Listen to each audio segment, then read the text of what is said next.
चलो चलो, अच्छा बैठ जाओ, बैठ।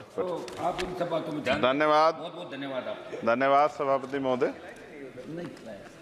मैं आपने मुझे मौका दिया इसके लिए धन्यवाद। मैं अपने व्यक्तिगत जीवन में, मेरे आज भी याद है, मेरी माँ ने एक बार मुझसे कहा कि मेरे मामा बहुत गौरवशाली हैं कि उनकी बिटिया ने उनको प्लेन का सफ़र करा दिया। क्योंकि हम गांव से आते हैं, किसान परिवार से हैं, तो हर चीज़ की हमारे लिए अहमियत है। मैंने भी ये तय किया था कि मैं अपनी सैलरी से अपनी माँ को एक बार हवाई जहाज़ का सफ़र ज़रूर कराऊंगा। अब हालात ऐसी हैं, आप बेहतर जानते हैं, हमने देश भी जानता है, सब लोग जानते हैं कि गरीब आदमी हवाई जहाज़ में सफ़र नहीं कर सकता। प्रधानमंत्री जी तो कहा था बहुत दिन पहले कि चप्पल वाला जो है हवाई जहाज़ में सफ़र करेगा, लेकिन आज हालात ऐसे, किराया भाड़ा इतना बढ़ गया है, नीतियाँ हैं उसकी वजह से, कि गरीब आदमी सफ़र नहीं कर सकता है। गरीब आदमी तो ट्रेन में एसी के डब्बे में सफ़र नहीं कर सकता, इस तरह के हालात। तो मेरी मंत्री जी से मांग है कि कोई व्यवस्था ऐसी की जाए कि जो करोड़ों महिलाएं देश की हैं, करोड़ों परिवार ऐसे जिन्होंने सपना ही देखा हवाई जहाज को जाते, उनको भी एक बार मौका मिले कि हवाई जहाज का सफ़र कर लें। तो अगर किराया सस्ता होगा तो शायद वो प्रयास कर सकते हैं, उनके बच्चे प्रयास कर सकते हैं। साथ साथ वायु यात्रा में सेफ्टी सिक्योरिटी का बहुत ज़्यादा ध्यान रखने की जरूरत है। कई बार हादसे हुए हैं, कई चीज़ों पर हमें गौर करना है।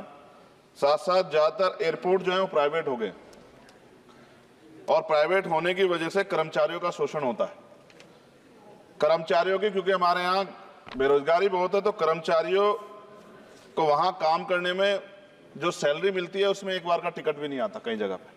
तो मेरी आपसे ये आग्रह है कि जिन लोगों जो प्राइवेट हो गए वहाँ भी सैलरी कम से कम न्यूनतम वेतन इतना होना चाहिए 20,000 रुपये, कि वो अपने परिवार का भी और सफ़र भी वो कभी कर ले, ऐसा मौका भी उन्हें मिलना चाहिए। साथ साथ प्राइवेट होने की वजह से SC/ST OBC के बच्चों को जो नौकरी मिल जाती थी वो भी जीरो होगी। तो मेरी आपसे आग्रह है कि अगर प्राइवेट भी हो गया तो उनसे भी कहा जाए कि कमजोर वर्गों के लोग बच्चों को मौका दिया जाए। साथ साथ नगीना में जहाँ जिन्होंने मुझे चुन के भेजा, मैं उनका धन्यवाद करता हूँ, उस क्षेत्र का, वहाँ एयरपोर्ट नहीं, और लंबे समय से उनकी ये मांग, वहाँ पायलट ट्रेनिंग स्कूल भी नहीं है, एरोस्टेस ट्रेनिंग स्कूल भी वहाँ खोलना चाहिए, क्योंकि ग्रामीण क्षेत्रों की प्रतिभाओं को नकारना नहीं चाहिए। साथ साथ मेरा जिला जो है सहारनपुर, वहाँ एयरपोर्ट पुराना है, वो डिफेंस का है सरसावा में, लेकिन वहाँ से पैसेंजर जो है यात्रा के लिए कोई सुविधा नहीं। और साथ साथ एक जगह है छुटमलपुर, क्रांतिकारी जगह है, जहाँ हम पैदा हुए, क्रांतिकारी जगह है ही वो सर। तो वहाँ पे भी हवाई पट्टी की जो है स्थापना जो है सरकार को करानी चाहिए। हमारे लोगों को, छुटमलपुर के लोगों को बहुत अच्छा लगे और फायदा भी होगा, बहुत सारा जो है आसान हो जाएगा जनता के लिए। और सुबह से हम प्रयास कर रहे हैं सर कि हमें बोलने का मौका दिया। यहाँ छोटी पार्टियों के लिए थोड़ी समस्या है और 2.5 घंटे इंतजार का मौका मिल रहा है। मैं भाजपा के साथियों को याद दिलाना चाहता हूँ, एक समय था कि आप में भी 2 मेंबर ऑफ पार्लियामेंट थे। आज आपकी सरकार है, आपको तीसरी चौथी बार मौका मिला है। अगर हम लोग भी ज्ञान की कमी थोड़ी है किसी में, ऐसा तो रानी के पेट से ही राजा पैदा होता है या कोई माँ के पेट सीख के आता है। हम तो संघर्ष करके आए 15-15 साल। तो जब हमें मौका नहीं मिलेगा, अपनी बातें रख पाएंगे, तो हमारी बात कैसे पहुंचेगी। साथ साथ मेरा आपसे आग्रह है, ये मेरी मांग नहीं है, ये पंजाब के लोगों की मांग है। देश के प्रधानमंत्री जी आप कह के आए थे पंजाब में, कह के आए थे पंजाब में कि जब आदमपुर एयरपोर्ट का नाम जो है सतगुरु रविदास जी महाराज के नाम पे करने के लिए कह के आए थे प्राइम मिनिस्टर। आप पता करा लो, ऑन रिकॉर्ड है, प्राइम मिनिस्टर ने अपनी स्पीच में कहा जब पंजाब गए कि हम इस जालंधर में जो एयरपोर्ट है आदमपुर में, कि हम उसका नाम सतगुरु रविदास जी महाराज के नाम पे करेंगे। लेकिन सर दावे और वादे हैं, कब तक ये खोखले वादे होते रहेंगे। देश के प्रधानमंत्री की बात का कोई सम्मान होना चाहिए। क्या सरकार, ये मंत्री जी नहीं सुनना चाहते, या फिर उन्होंने झूठा वादा कर लिया, इन पे भी ध्यान देना चाहिए। लेकिन साथ साथ मेरी मांग भी है, मैं पुनः इस बात को दोहराऊंगा सर, कि गरीब लोग, मैं गांव में जाता हूं, मीटिंगों में जाता हूं, पूछता हूं महिलाओं से कभी हवाई जहाज सफर किया। मैं लाखों लोगों से मिल चुका, आज तक गरीबों ने हाथ नहीं उठाया सर कि उन्होंने हवाई जहाज का सफर किया, हेलीकॉप्टर का भी नहीं किया है। क्योंकि सर इस देश में आर्थिक गैर बराबरी बहुत बड़े पैमाने पे है।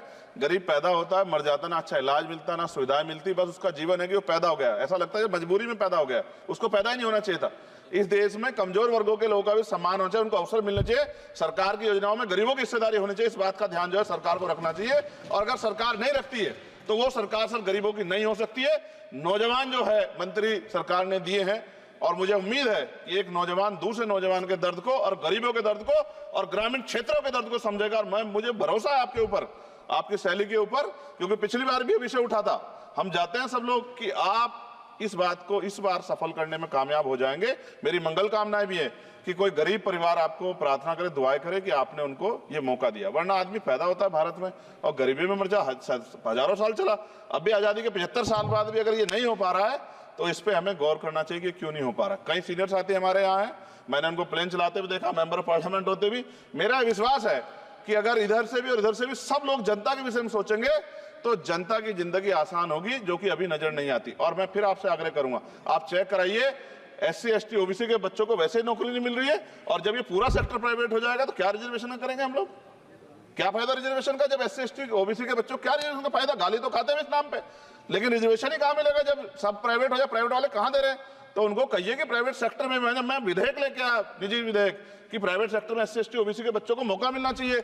सुप्रीम कोर्ट का एक ऑर्डर, चर्चा हुई इसमें कि भाई क्रिमिलेयर होगी। कितने अरबपति बने आप लोग? कितने लोगों पे हवाई जहाज बताइए? SC ST के लोगों पे कितने लोगों पे हेलीकॉप्टर बताइए? आप कुछ नहीं है आपके पास आंकड़े। सब लोग मिलकर गरीबों को चलना चाहते हैं, ये गलत है सर। मैं आपका धन्यवाद करूंगा पुणे सर, और क्योंकि हम ही कोरम पूरा करते हैं सर, देख लीजिए आप, हम ही बैठे कोरम पूरा करते हैं। हमें विश्वास है अपने देश की पार्लियामेंट पे कि आज नहीं तो कल इस पार्लियामेंट से गरीबों के लिए कानून बनेंगे और गरीबों के लिए पॉलिसियां बनेंगी और गरीबों को भी सम्मान का जीवन मिलेगा, ऐसा हमें विश्वास है।